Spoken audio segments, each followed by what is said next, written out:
Hola, ¿qué tal? Mi nombre es Carla Reyes y en esta oportunidad les voy a hablar acerca de mi postura respecto al informe emitido por la Comisión Interamericana de Derechos Humanos respecto a la violación de derechos que se dieron por parte del Estado peruano durante las protestas de 2022 a 2023. Como bien sabemos, a inicios del 2022 hasta el 2023 fuimos testigos de una serie de enfrentamientos entre la población de algunas ciudades del país y las fuerzas policiales. Estos enfrentamientos fueron la consecuencia de protestas iniciadas por grupos que no estaban de acuerdo con el gobierno y también otras causas de índole social y económica respecto a ciertos sectores que no estaban recibiendo los beneficios que ellos consideraban que debían tener para esas fechas. Entonces, fueron varias las jornadas en las que permanecieron bloqueadas partes de la carretera principal por la que se moviliza toda la población peruana, y estuvo bloqueada porque estas protestas se realizaron en diversos puntos de nuestro país. Al no poder las personas movilizarse por la vía recurrente, se vio afectado el comercio, se vieron afectado todo tipo de actividades e incluso personas que tenían que hacer viajes por salud de una ciudad a otra tampoco podían hacerlo producto de estas protestas. Se iniciaron diferentes vías por las cuales podían ellos viajar, pero obviamente que estos lugares, al no ser vías frecuentes de movilización, no tenían las condiciones y estaban poniéndose en riesgo la seguridad y la vida de las personas que tenían que viajar por diferentes motivos y que recurrían a estos servicios que brindaban algunas movilidades particulares para poder llegar a su destino. El comercio se ve afectado, las empresas, los empleados del rubro de la agroindustria, que es uno que es la mayor fuente de ingresos para la ciudad de Ica, por ejemplo, y otros de la misma manera. En ese sentido, pese a la presencia de la Policía Nacional, los bloqueos continuaron y las provocaciones por parte de los protestantes también. Ahora, a esto se sumaba de que también habían grupos delictivos que se hacían pasar por personas que apoyaban la causa para cometer actos de vandalismo. En este caso vimos que hubieron negocios, lugares cercanos, mini markets, que se vieron también saqueados por parte de estas personas que cometían actos delictivos de vandalismo y que se intentaban integrar con parte de los protestantes para de esta manera poder cometer dichos actos, ¿no? En este sentido también digamos que esto le quitó un poco de valor a la protesta porque ya luego el Estado peruano o las noticias también hicieron ver como que los protestantes en realidad eran personas que cometían actos delictivos cuando en realidad no era así. Tal vez debería llevarse ya a una investigación más profunda, ¿no? Pero sí había gran parte de la población que estaban solamente reclamando sus derechos o lo que ellos consideraban que eran un gobierno que estaba siendo injusto con ellos o no era un gobierno del cual ellos se sintieran representados. Entonces, producto de estos enfrentamientos que había entre la Policía Nacional y estos grupos de protesta, hubieron pérdidas de vidas, hubieron también personas que resultaron heridas, y esto fue un trágico final que podría haberse evitado si se tiene en cuenta la formación que tienen los agentes y el arsenal del que ellos disponen en comparación a los ciudadanos presentes. Es decir, que si nosotros tenemos conciencia de que las personas de la fuerza policial son personas que han sido preparadas y capacitadas durante mucho tiempo para poder ejercer su labor, y también la cantidad de arsenal con la que ellos disponen que no tiene la ciudadanía, podríamos haber deducido de que esto iba a terminar en un final trágico para las personas que estaban dentro de esta protesta. En ese sentido, hay que tener en cuenta de que surge una controversia, ¿no? En la cual nos preguntamos si se considera coherente el informe de esta Comisión Interamericana de Derechos Humanos respecto al actuar del Estado peruano en esas circunstancias. Es decir, que la Comisión Interamericana de Derechos Humanos ha emitido un informe en el cual se detallan cuáles han sido los acontecimientos que se han suscitado durante estas protestas y cuál ha sido el accionar que ha tenido la Policía Nacional, que lógicamente no ha sido el adecuado o el esperado. Ante esta situación o ante esta controversia, desde mi perspectiva considero que sí es coherente que exista un informe en el cual se detalle lo sucedido en los enfrentamientos, Y en los siguientes párrafos voy a argumentar, haciendo uso de mis conocimientos adquiridos durante la unidad y las diferentes unidades que hemos estudiado, para que desde un punto de vista, desde el curso de la ciudadanía y la reflexión ética, podamos analizar qué es lo que ha ocurrido.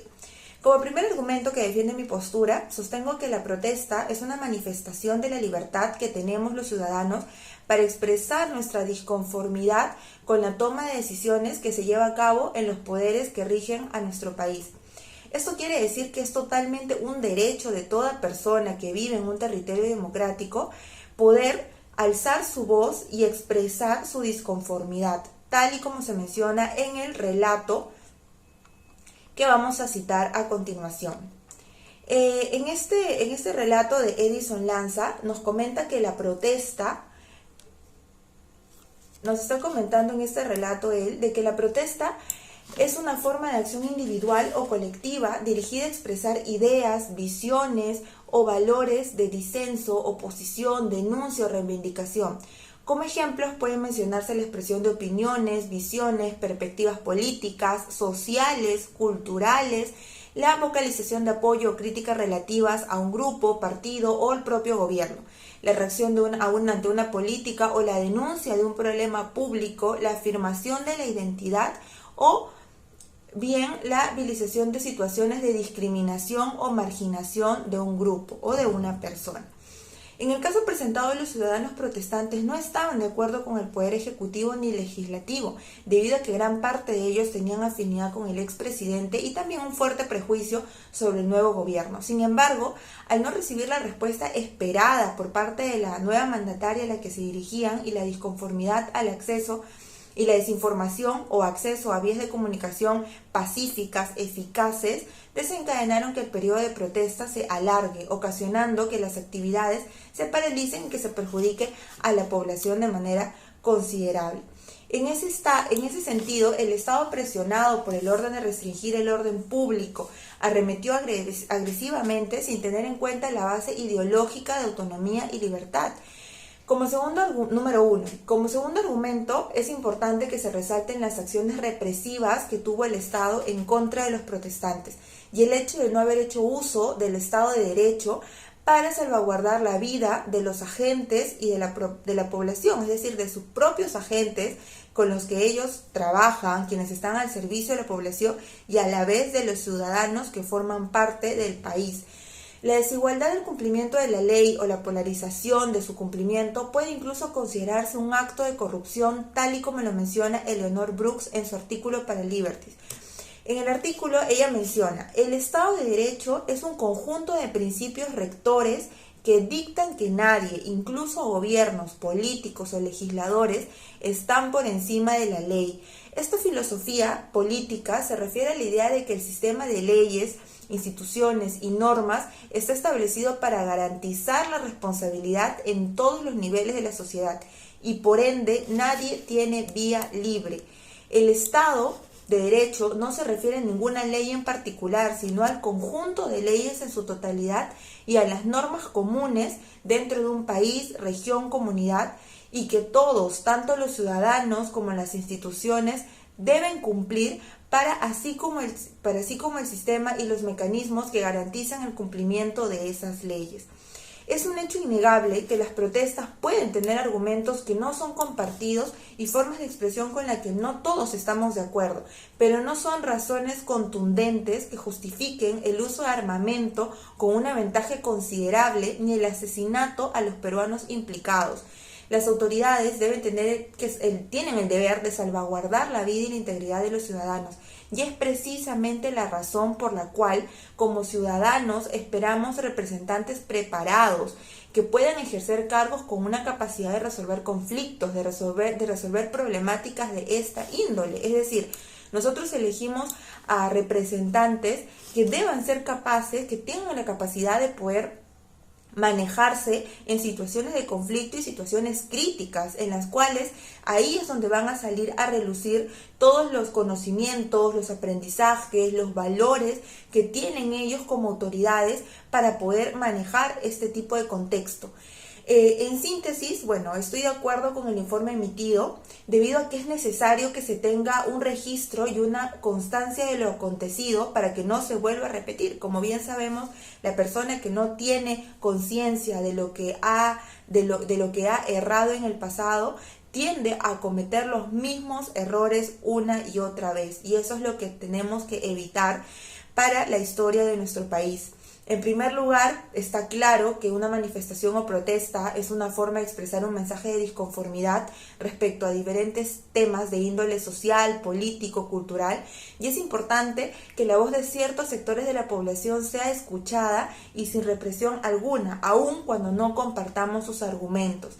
En segundo lugar, porque el gobierno y el Estado se encuentran bajo el poder del Estado de Derecho y haciendo uso de su calidad democrática, limita acciones que puedan perjudicarlo a sí mismo y a su ciudadanía. Principio que claramente ha sido violado en las circunstancias presentadas, donde las fuerzas estatales, lejos de apaciguar el conflicto, lo empeoraron. Esperamos que esta situación no vuelva a repetirse para no tener